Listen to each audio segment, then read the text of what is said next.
So we met at Erma Bombeck, and I think I was stalking you a little bit, maybe. I don't know. But anyway, you had this drawing that I loved. You were there doing live drawings, and the presenters kept getting this, and I didn't know if I was going to get it. So I was sad in case I didn't. And then I did get one. But even better than that, you were doing live drawings of people, and I was fascinated by that. So I wanted to talk a little bit about that today. But I first want to tell anybody watching a little bit about you, which I embarrassingly did not know when we met, and you swiftly gave me your CV, and I was like, oh, you are, first of all, you're a former New Yorker cartoonist, which obviously it's why you're brilliant at the cartoons. But you're also a New York Times bestselling author, which I didn't know. Footnotes from the world's greatest bookstores, which I want to talk about in conjunction with your new book. You're a humor writer and cartoonist, and you've appeared in Mad McSweeney's, National Lampoon, the New York Times, Writer's Digest, this list kills me, the Wall Street Journal, and publications worldwide. You've been exhibited in the Cartoon Art Museum of San Francisco, the Smithsonian Institute, the Cartoon Museum of London. You have spoken on more than 200 TV and radio shows like Good Morning America. You teach writing and cartooning around the world, including the School of Visual Arts, New York University, and Yonsei University in South Korea. I do want to talk to you about your newest book, which is Footnotes from the Most Fascinating Museums, Stories and Memorable Moments from People Who Love Museums. But the first thing I wanted to talk about with you, hold on, let me go back to where I can look at you, is your drawings. I think I told you after we were talking about them, first of all, you knew I was sort of gaga over them. Also, hi, Bob Eckstein. Sorry, I didn't even properly welcome you. Hello, thank you for coming. No, what a great introduction. And after all of that, you'd think I know what I'm doing. I know, you're such an Somehow, underachiever. yeah, somehow or another, I still don't know what I'm doing. I was very impressed with that as I was on your website. And there's one other element I want to talk about later. But your drawings, I think I was like following you around at Erma Bombeck at the conference because I was fascinated with the fact that you do them live. So you do them in this short period of time while other presenters are presenting. But then you not only capture what they look like, you're capturing people's personality. You were surprised that I was so gaga over the one you did of me, but I showed it to a bunch of people who know me and they're like, oh my God, that's you. And then you add words to it from the presenters' presentations that kind of continue to shape that characterization. So long-winded way of saying, I'm fascinated by what you are observing in people that lets you capture not just their appearance, but their personality so quickly in a visual medium. You're seeing this in a whole different way than I am. When we met, I didn't think necessarily you would be pleased. As a matter of fact, my first concern is that people will be upset. And this Oh, happens all the time. For instance, I might have shared with you that Joyce Carol Oates, I did a portrait of her, and she said, nope, that's it. I'm out of your book. I was doing a book. I'm doing a book right now on great writers of our time, and oh, she's wow. included. And I said, all right, Joyce, you know what? I'm not always on the mark. That's fine. And I'm going to make you happy. I'm going to work on doing another one. Don't sweat it. And I actually did one of her. Well, I did a couple of her, and I kept on making her younger and younger and younger. And we have a portrait she's very happy with as her, I think, as a teenager, and it worked out great. And the same is similar with Margaret Atwood. I did drawings of her. I don't expect people to like it, the drawing that I do necessarily, and it's not even comfortable for a lot of people. I mean, you happen to have a look that's going to be, you're not worried, but I do take off 10, 20 pounds sometimes with people so they feel good. And in your case, my thought, I remember this, is that I was going to go back and do another drawing because You did. I had, I was rushed when I did you. I was distracted. There was people pulling me in one way or another, and I knew I could do something better, but I had seen you. And that's the most important part, is I had the essence of you, and I could kind of get a sense of like how you were in your workshop, which I loved. And I highly recommend people listening here to try to take your class because that's what it gets me excited. I actually a minor of the people who were speaking at the conference because I was getting a Which lot you were out of it. too. I was speaking there too, but again, I'm kind of like, I'm not thinking in terms of like, wow, what I'm doing is up to the level of everyone else. I'm kind of like learning and I'm kind of absorbing. And I'm also trying to imitate. There are some people who teach who I say, you know what? I'm going to try to put more of that in my class. I'm going to try to do more of that with Oh my yeah. students. No, I do that It too. happens. Yeah. I love seeing other presenters, not just because I love learning, like you said, but Yeah. I get so much out of seeing, like we talked about Anne Garvin was there. She's a fantastic presenter, and it ups my game. You know what I mean? Like I I like agree. learning how to be a better presenter in addition to learning the material. But you said Yeah. a word that really captures sort of how I felt about your drawings, which is essence. This is what amazes me. You're a brilliant artist. I mean, you do your art's beautiful. We're going to put No, some please. up. It No, really is, but Bob. keep on going. I mean, keep, please. Please continue. So we're going to put some up so that people watching can see it. Yeah. But yeah, go ahead actually if you have some while I ask this question. But then when you talk, come back. Well, what I'll say is this was actually two speakers that were a highlight of the conference at Erma Bombeck. That was really a lot of fun. Um, what I wanted to say was that you mentioned me putting words on the illustration.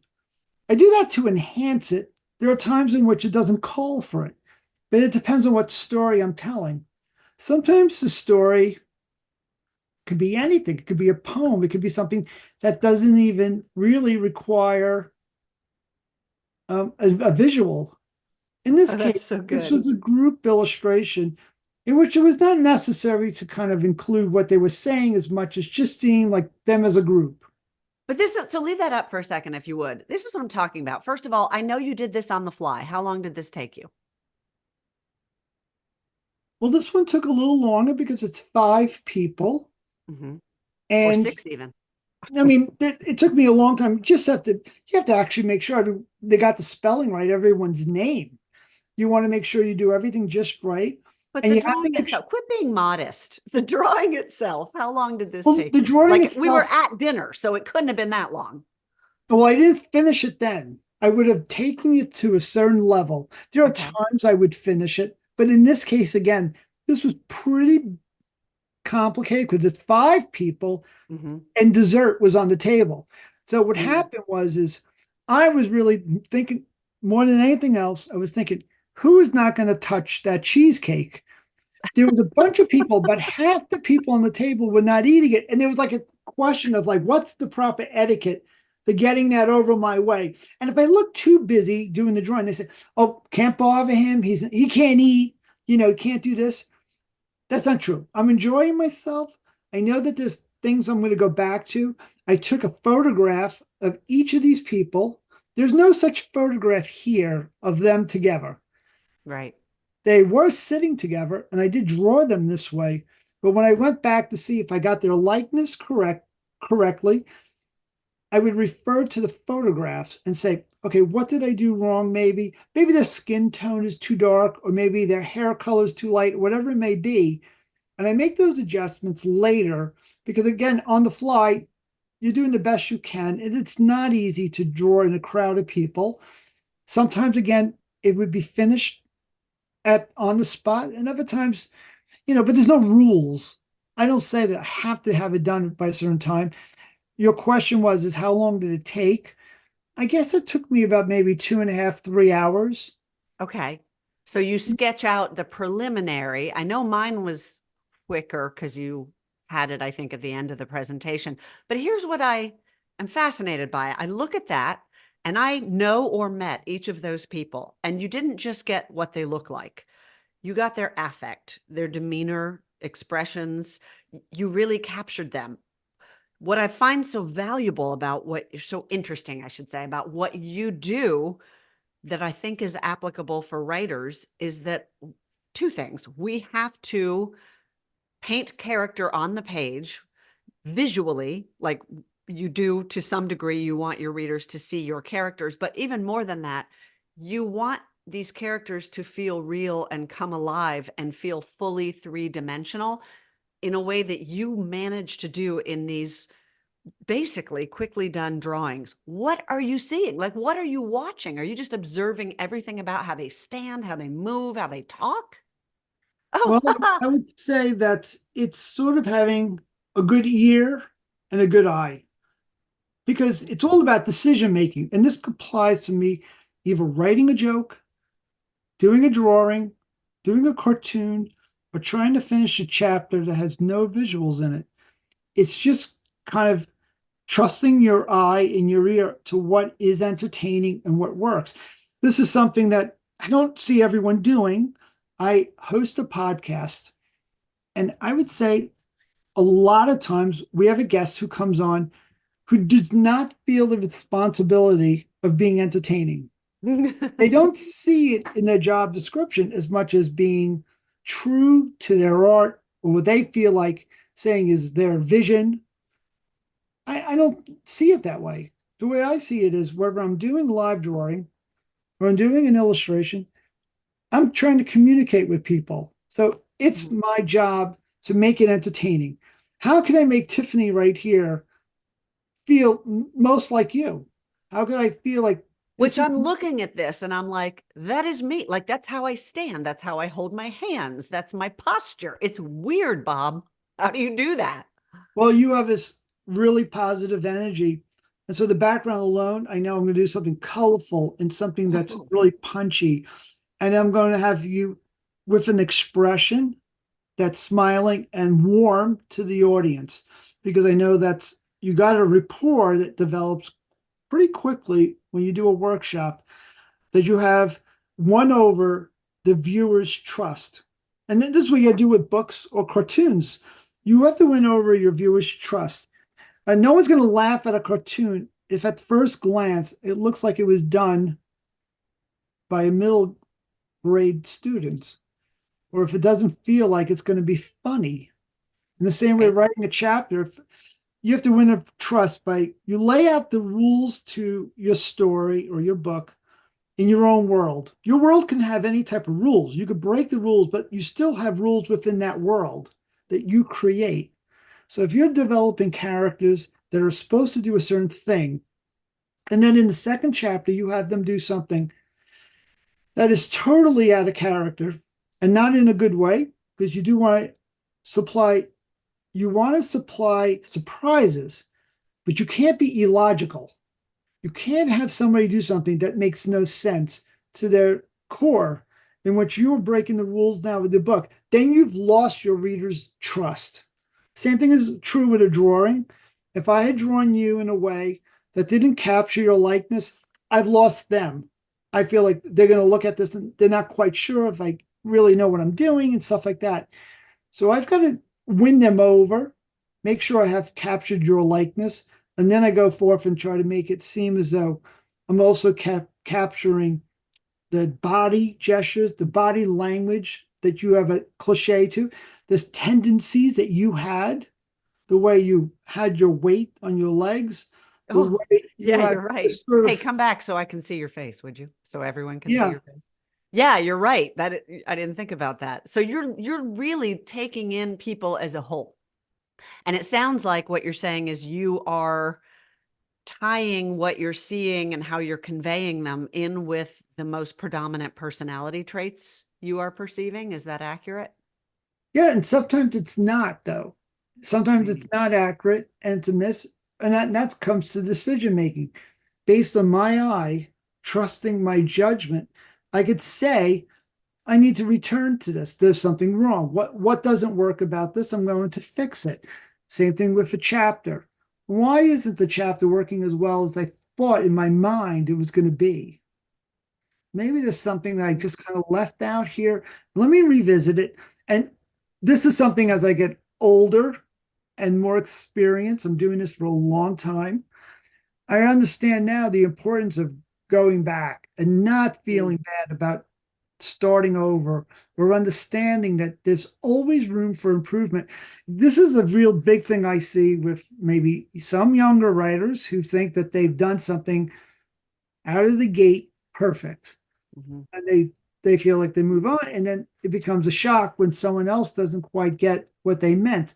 And that's because they're writing or drawing in their head. And You the mean main, they're filling in the blanks? exactly. Hmm. And so when my job description, first thing is communicate.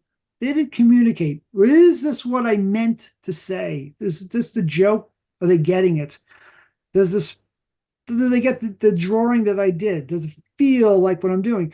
I'm drawing a museum or a bookstore.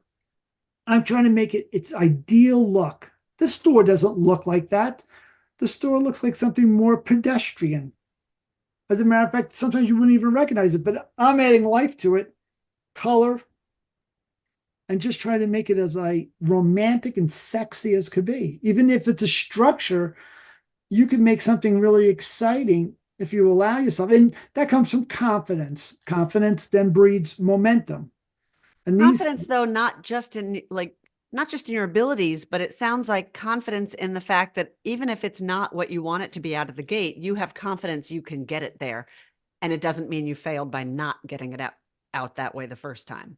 I think that is a skill. that is exactly what I wanted to say. I had that thought in my head, which is this: you know that somehow, if you continue, you're going to get there. I like to use this metaphor that's another old time metaphor, and it kind of shows my age, and that's the African Queen. In the movie, Humphrey Bogart and Katharine Hepburn are stuck in the boat in the reeds, and they don't know that they're only 100 yards away from the open water of the ocean. And the same is true with a good drawing or something that you're writing a joke, is that you could be close, and it's the confidence and the decision making that gets you through the rough parts, and you work through the slump or the part that you're stuck. Every good writer and every good comedian hits these rough spots, and the really good ones know that if you keep going forward and proceed, you will solve that problem. Of You his, had a quote. I'm sorry, go ahead. nope, that's why. Yep, I finished. You also have a newsletter called The Bob that I am a new subscriber to and a new fan of because you're very informative and also a lot of fun. You had a quote in your last one where you talk about what we're talking about, this sort of revision process where you said you approach it first with indecision, like what are you going to do? And then you get cocky. And then you said this, as time goes on, I find the line has less importance to the success of a piece and it's more to do with light and color. Executing the right lighting and shadows can have more effect on the overall piece for the viewer than the line work. I thought this was such a brilliant metaphor for the revision process of writing. Like the first is just the line sketches, right? And then you're filling in the light and shadow and giving it that personality we just saw in, sorry, what was the building you were just showing from your museum book? That was the Mob Museum, Oh, it's humongous. and um, and this is just a quick little thing, but this is decision making. Again, it's just, Oh, that's you know, cool. I'll run it one more time. But what you said in a conceptual way, what I want to add is, well, I don't want to go into it so deep that I sound like I'm just pontificating, but Pontificate. okay, okay, I'm here because I'm fascinated by your process. okay. Well, thank you for that, for giving me this space. So what you said, if you could put it in a different way, is that you learn as you're writing that what you think is important isn't really important. What do You you mean? start to evolve and you start realizing what really is important to the story. And those things could change in the same way with my drawings, that initially the line work is not as important as the mood and the attitude that I created. That line could be inaccurate. That dialogue could be different. The point is, though, is the North Star of the mood and the objective of where you're getting with the story or what I'm trying to capture with the picture. Mhm. Does this apply? I know you do a lot of humor writing, but you also do a lot of like your snowman book, I think is kind of more research oriented. Do these ideas apply in your writing as well? They could. I mean, when I'm doing the Snowman book, if I was going from point to A to B and just doing the research, and I spent 7 years traveling around the world trying to answer the question, who made the first snowman? Now, the big question is, as I realize while doing the book, and I ask myself with everything, is why should people care? What am I going to Ooh, do to I make love people that. care? And then the next question I ask myself with everything is, what if? What if I did this? What if it could be in the cartoon even? What Mhm. if the real estate agent is showing a couple this building and all of a sudden they go into the next room and there's this enormous snout of a dog sticking through the window and he says, "Are you people dog people?" Okay? So I don't get there. I don't get to that point until I say, what if? And I don't get to the solving the snowman problem, what if, until I decide, what if a prehistoric man made snowmen? Or what happens, blah, blah, blah. It's always answering the question, what if, and then Yeah. exploring, is there something there? And And is there that's something there is the why should people care, basically, right? exactly, it's a mechanism, it's a gimmick to make it more entertaining. You're trying to be What do you mean? entertaining. Well, when I Oh, say I'm trying a to make a gimmick, book, though, that's a weird word to use because it's not gimmicky, right? I mean, it sounds to me like you're searching for the heart of the story you're telling, whether it's a visual one or yeah, written. that was a victim of my lack of vocabulary. And yesterday I was in a car ride with my wife. We had a long day. It was a pretty rough day. And she wanted to know what happened with me. And I said, this Zoom I was doing, I was looking forward to talking to Tiffany, and we got canceled because we were out and stuff. And so Tammy said, "Well, let me learn about this woman who's interviewing you. So I'd like to learn more about what she does." And I thought, "Oh, yeah, yeah, she's very nice. And let's look her up." And she read all these different pieces you've done and stuff. And we were talking about this and that.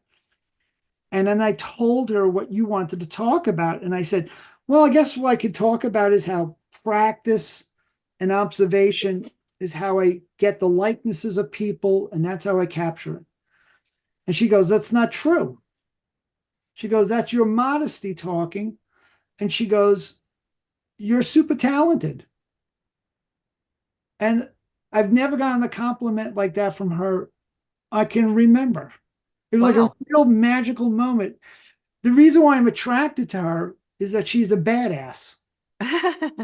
When we were enemies in college, I read that in your bio. she did she hated me and I didn't like her.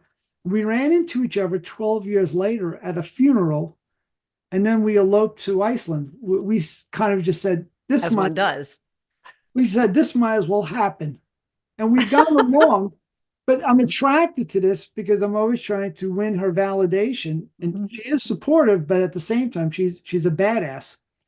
But she got me to just say, and I've never really felt this way or said this really out loud because I grew up Catholic, and you're not supposed to be like this boastful, bragging back then. I mean, again, I'm older. When I went to school, there wasn't history class, it was current events. It was a different thing. Your father didn't say you could be anything, follow your dream. Your parents said you're a shit, you're not going to amount to anything. And you already know that I didn't finish high school, and I didn't know that. yeah. So I come from I come from what seems like nothing. Like I was very poor. I grew up in the projects in the South Bronx, and I never expected to come out of there. So it Mm, comes from a long way. And for me to admit that I'm good at something is kind of a big deal. And have it from my wife, who mm. I love more than anyone, is very big. Now, I'm not good at other things. Brings me back to I can't spell. My vocabulary is very limited.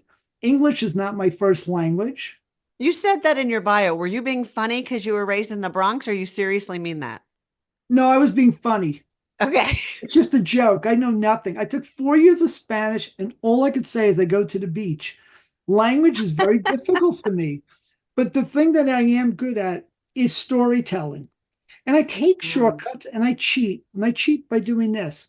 Instead of thinking that I could do a whole novel without leaning into other things like drawing and having visuals.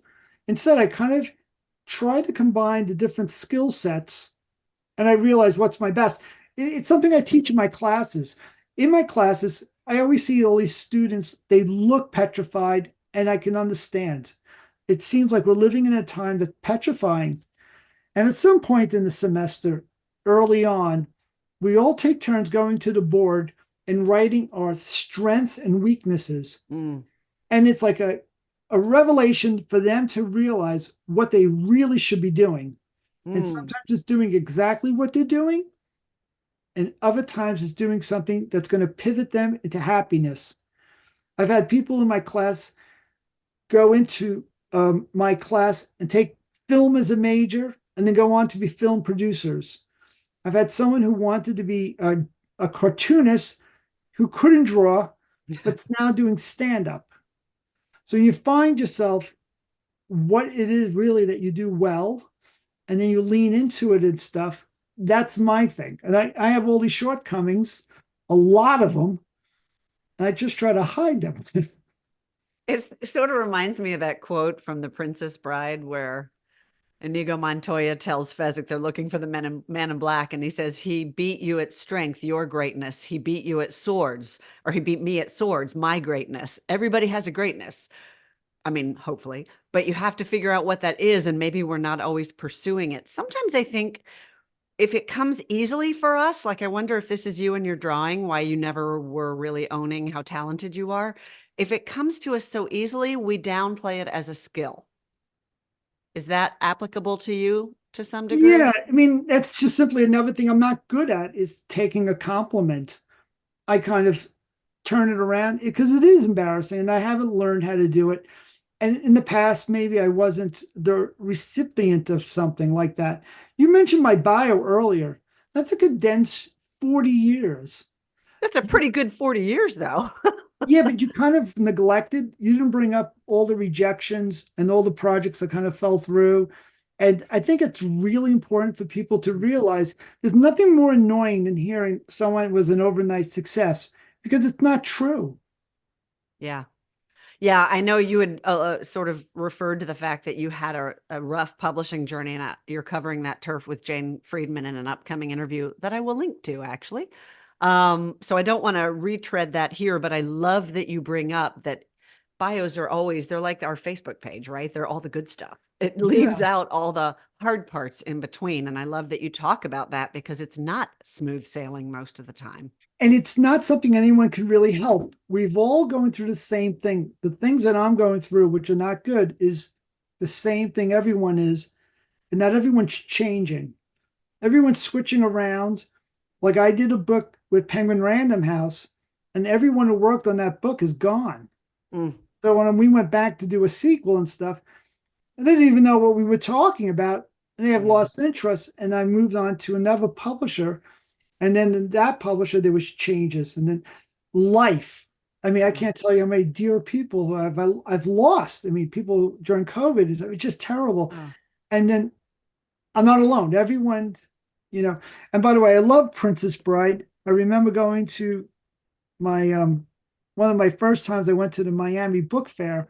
I was thrown in the back seat with this really small man um, who said, "This is inconceivable." No, you were not. Tell me this is true. Please tell me this is a true story. It's true. You I and Wallace Shawn were in Yes, a car together. That's amazing. I have this one gift among more powerful than any other gift is the ability to surround myself with talented people to learn from.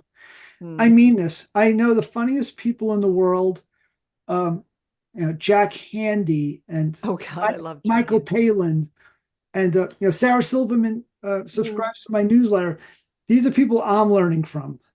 And the important thing is to learn from those people and to create a community because I'm convinced that you cannot do it on your own. Yeah, It, I don't think so either. it's not possible. My books are the books that are successful are really it's because of you know, the museums themselves and the stories I took from other people. And then I just created the artwork as background music. Oh, I think you're downplaying again, but it I is a think good so, but segue to what I want okay. to talk about next, which is that book. I mentioned earlier, it's Footnotes from the Most Fascinating Museums. You're building on the success of, I'm assuming, footnotes from the world's greatest bookstores. And what I love about it is the subtitle, Stories and Memorable Moments from People Who Love Museums. And what I have, thank you, what I have seen of it so far, you managed to capture the personality of these places as thoroughly as you do the people. You addressed that a little bit earlier, and you said that you're sort of you're taking the reality of it and romanticizing it a little bit. But what you're doing is really picking up on the essence of that place, just like you do with people.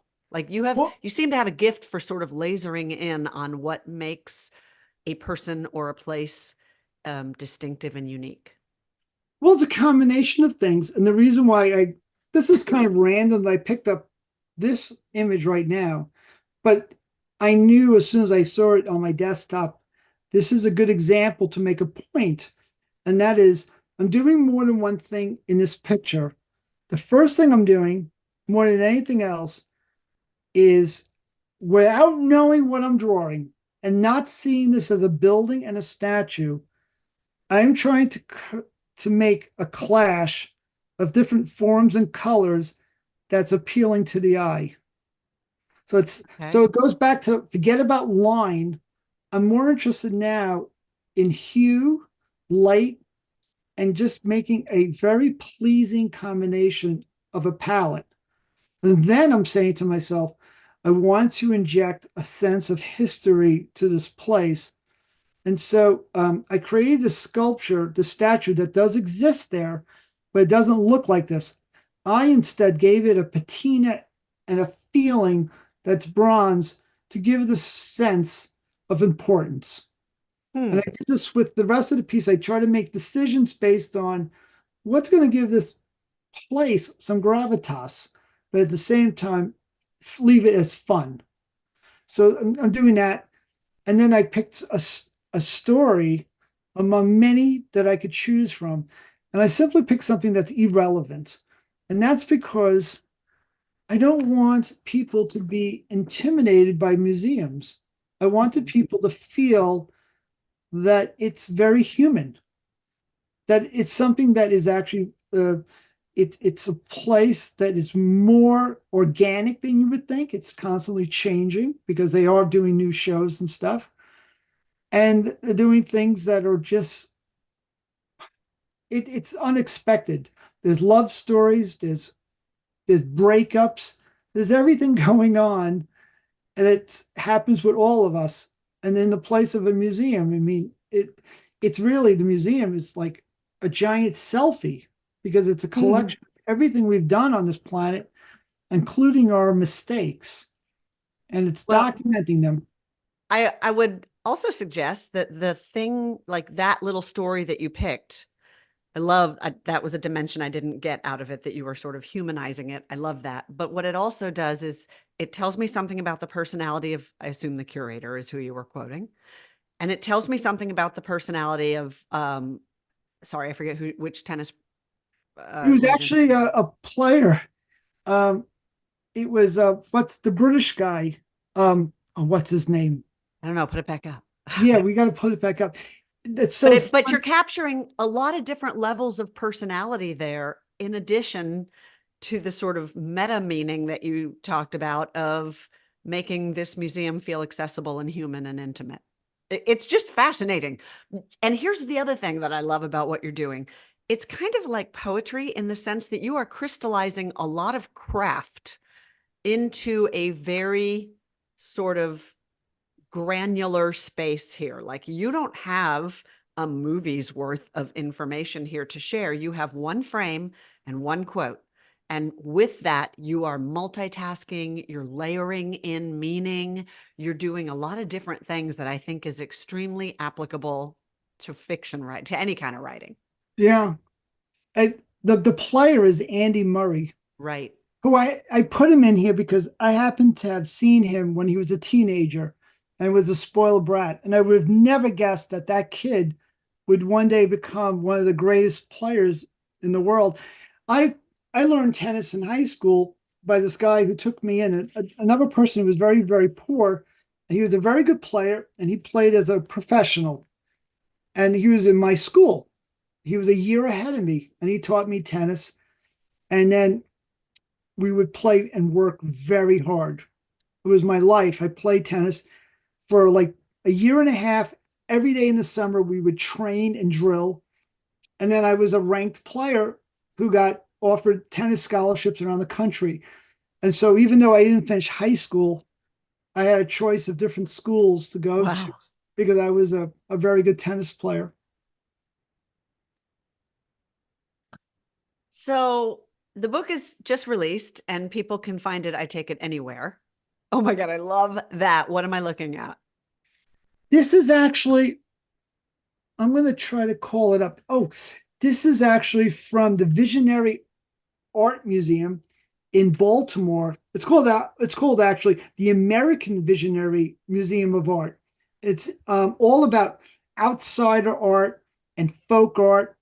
And this is another example of a museum that's accessible to people and reaching out to people who are not necessarily interested in fine art and paintings and stuff, but it's to demonstrate that museums can be almost of any form, and they could be fun, and they're whimsical, and they have a sense of humor about them.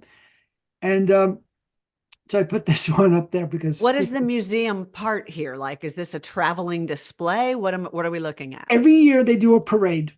Okay. Yep. Oh, Isn't and it I love it. And they wonderful? present something sort of whimsical. It's so wonderful. I mean, it just goes to show what our perception of what the museum is. It's anything. And it's this too. Oh It's my God, exactly that's what we beautiful. think. It could be something where it's majestic, and it could be something that's so awe-inspiring. And to the fact that when I went home, I would go, I couldn't wait to get painting what I just saw and try to, you know, use all that energy and put it into work. And I had seen more artwork in 2 years than people do in a lifetime. So my head was just exploding with inspiration. And it's the same way I think with writing too and jokes. If I'm in a slump with a cartoon where I can't think of a cartoon idea, I could go to some of the people who are great cartoonists, and they inspire me. I mean, I get together Yeah. with a group of people who are the funniest cartoonists in the world, bar none. Maybe not everyone would know who they are, but you know their work. It's the best cartoons in the last 20 years are done by Nick Downs and Sam Gross. And these guys, they taught me. They're the reason why I was, able to do cartoons. I was just kind of absorbing from them.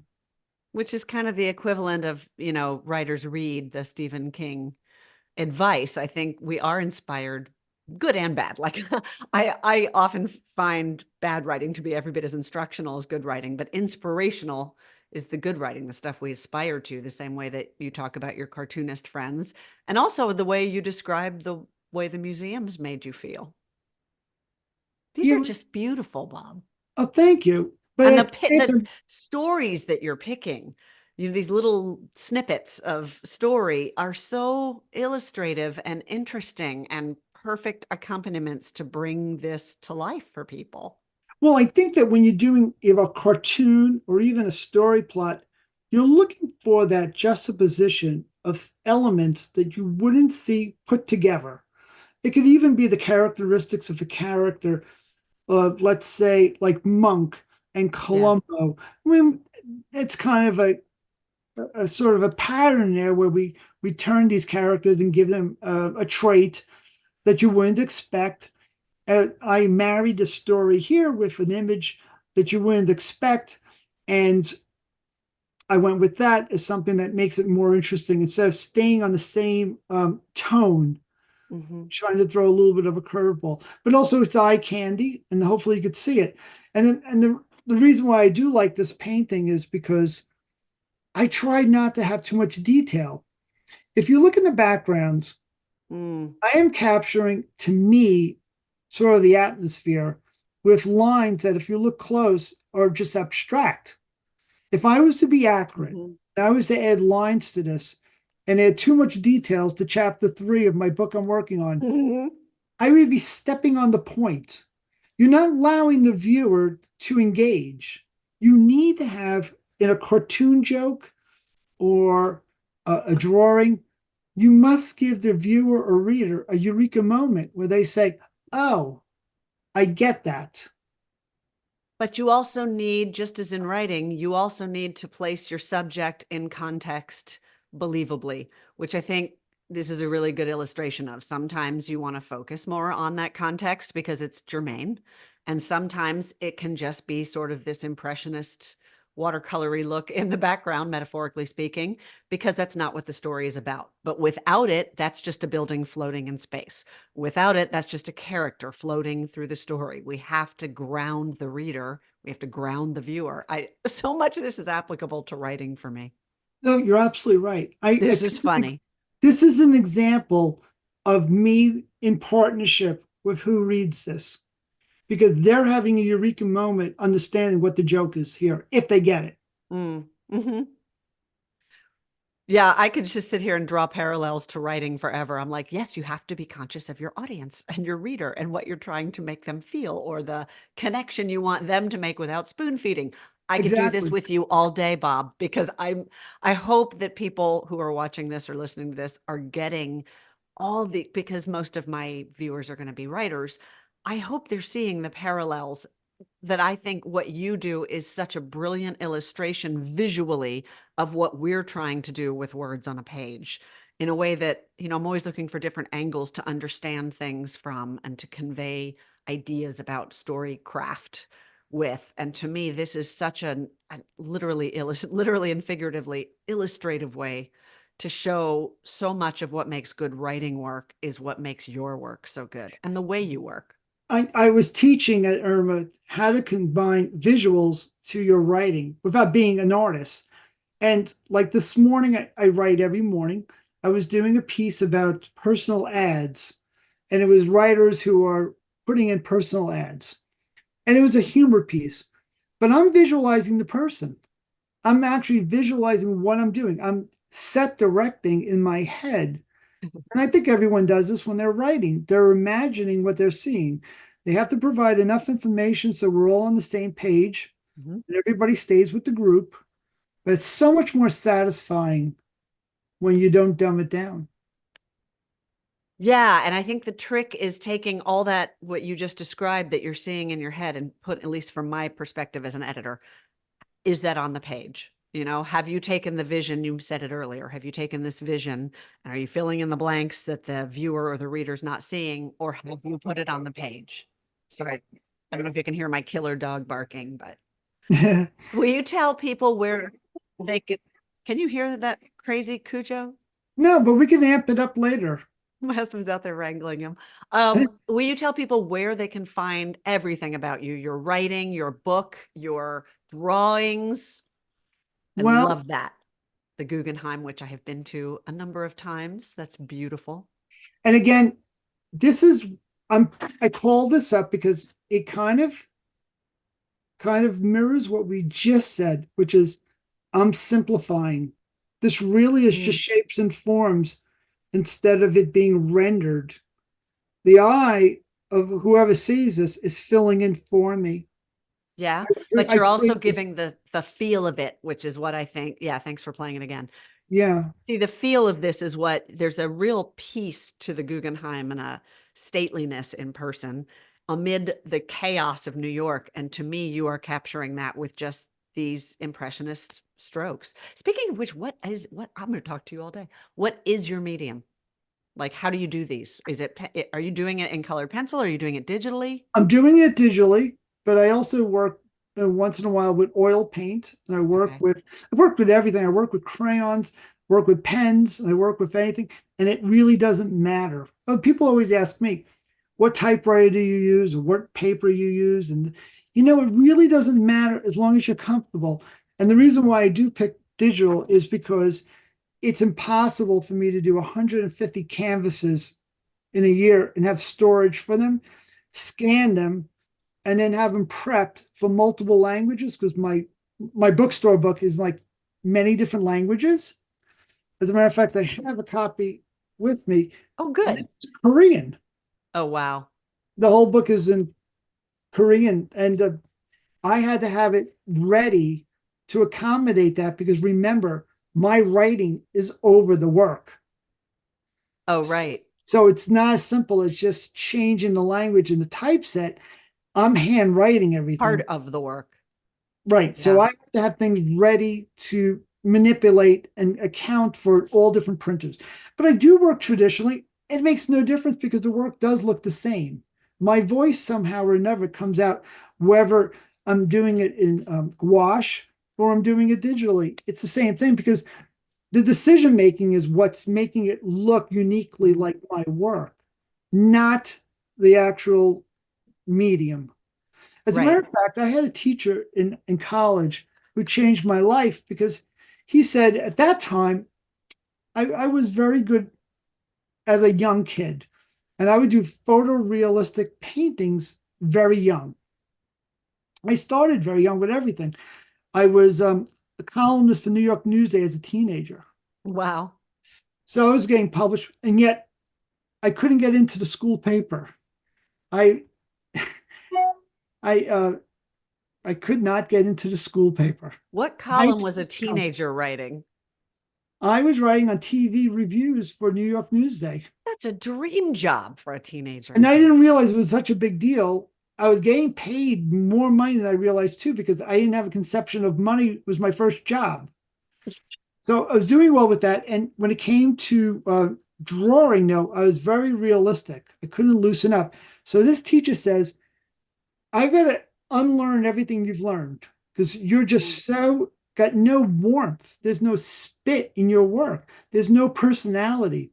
So for the rest of the semester, you have to do all your work using just ripped up paper and pasting it on the paper and drawing with just a stick.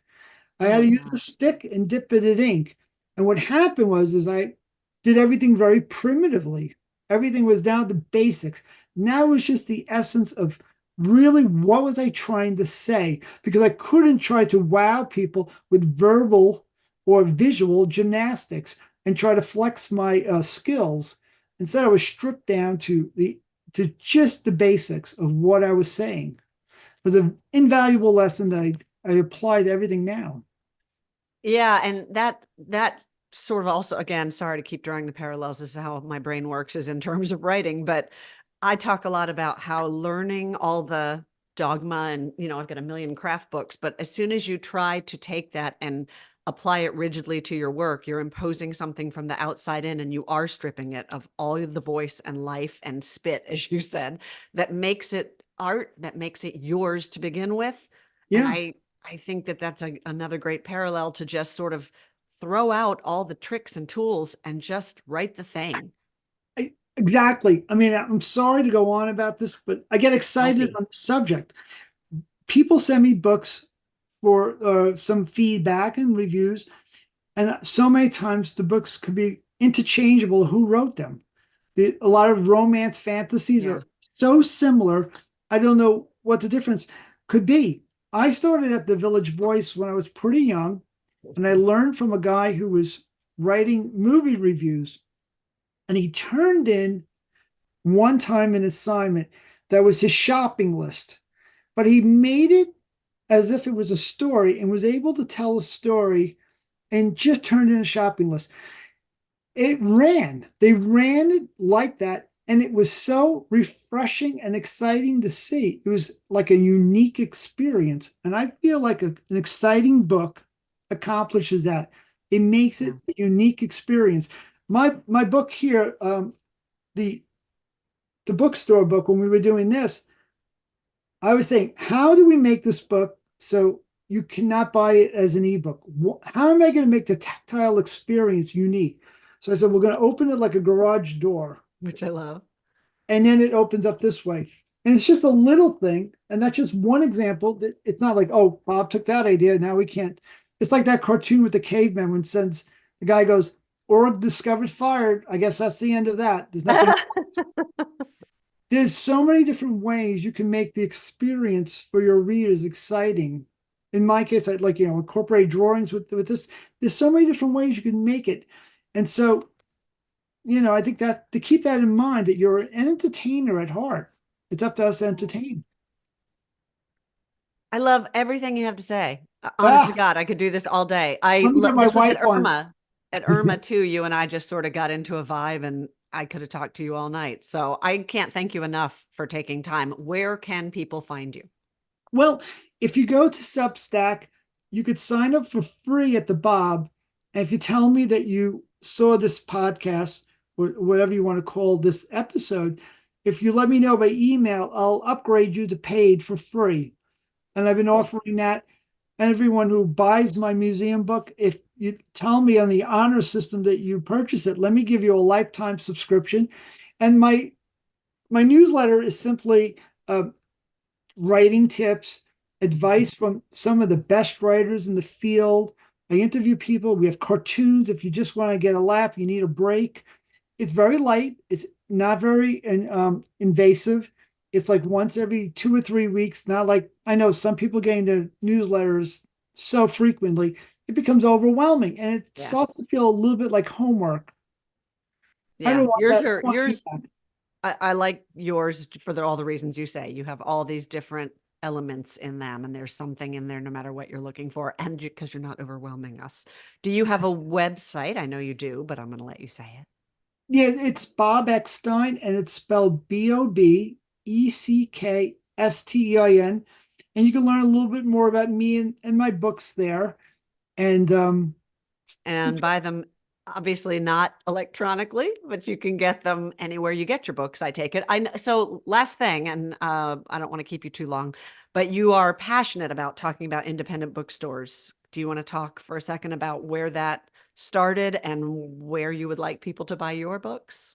yeah, when I started doing my bookstore book, I was starting to meet all these owners and heard their stories, and it was heartbreaking.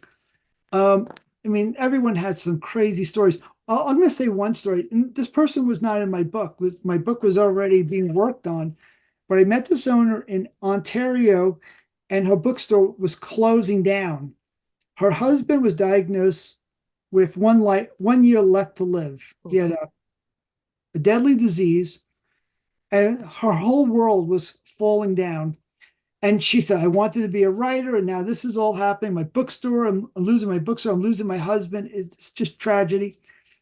So to cheer her up, I did an illustration of her bookstore, and somebody saw it somewhere, and a newspaper in Canada, the Daily Globe, contacted me and said, we heard that you did this story, this illustration, and you were trying to cheer up this person you met. And then we made it into a story. The story ran in the newspaper. And then there was a couple of doctors who said they thought they could help him and that there was something for him to try. Well, long story short, the bookstore closed, but she went on to become a best-selling writer, and she is Natalie Jenner, who just Wow. came out with a book the same day as me last Wednesday. And her books are doing so great that she's actually retiring now, she told me, from how well her 3 books did. And I did give her a bit of advice I'm going to share with your listeners. And that is, I said, put Jane Austen in the title. I call it something like In Bed with Jane Austen. It's a surefire pre-order bestseller. Hell yeah. But the main part of the story is that her husband's still living. That's amazing. That's You're years so ago. you This say so book your published. work saves lives is what I'm hearing, Bob. I just keep giving. Yeah. No, but it is That's a lovely amazing story. how things could happen. It's just totally unexpected. And it comes from, just communicating, meeting people. I go to these conferences and I always wind up with more friends, and we've been in touch. They help me with my books. I try to help them. And you just don't know where the work is going to come from. But it comes back to what I said, and you agreed, you can't do it on your own. No, not in No. any way, not in like making yourself a success, whatever that means for you, but also in the community part, like you said, it's not networking. Like I think networking has this icky connotation. It's just Yeah. meeting people who, I mean, you and I, we hit it off and I loved your work. And so I wanted to talk to you more about it. And it's organic, it's Yeah. genuine. And it's And so, necessary because those people become the thing that keep you going because it's a hard business. yep, and you got to try to be friends with your bookstores. And if you can't go to a local bookstore, then you order online. I understand. But when you can, it does help if you try to support your local bookstores. And there's one misconception is that people feel like if they don't see the book they want to buy in the store, that they have to order it online. But actually, bookstores can order books. They all have connections, and just because you don't see it in the store doesn't mean that you can't help out your local bookstore. I mean, that's a great way to start off a career too, is friending a bookstore. And that's where you go the first place, with your new book, and you go in and and you make Yeah. that connection. It's really tough, but people got to remember bookstores are paying taxes, and they're the intellectual hub of our main street, not the places that deliver books by drone. Yeah. We have a new one here in Austin called Vintage, and it's a wine bar slash bookstore in an old house that they've kind of left the house the way it is. So there's all these different tiny reading rooms, and then the main bookstore and wine bar is downstairs. There's an upstairs with more reading rooms. There's a patio. It's a lovely community gathering space. It's We have such a a lot of those magical here. place. People take it for granted, but for some musicians, it's the first gig. Hmm. But people who are going to be meeting people in writing clubs, they can go there and have like minds. And then just think about how the shelves are filled with people who have all these dreams. I mean, for Yeah. some people, it's their life work. You can't go into a hardware store or a Costco and say that. It's Yeah. like the one place you have all these people who they poured everything into a book in the hopes Yeah. that someone's going to just pick it up. It's, You are an artist to the core, Bob, in every way. I have ah, loved this. Seriously, I have cut loved this that part out. I don't conversation. want to sound pretentious.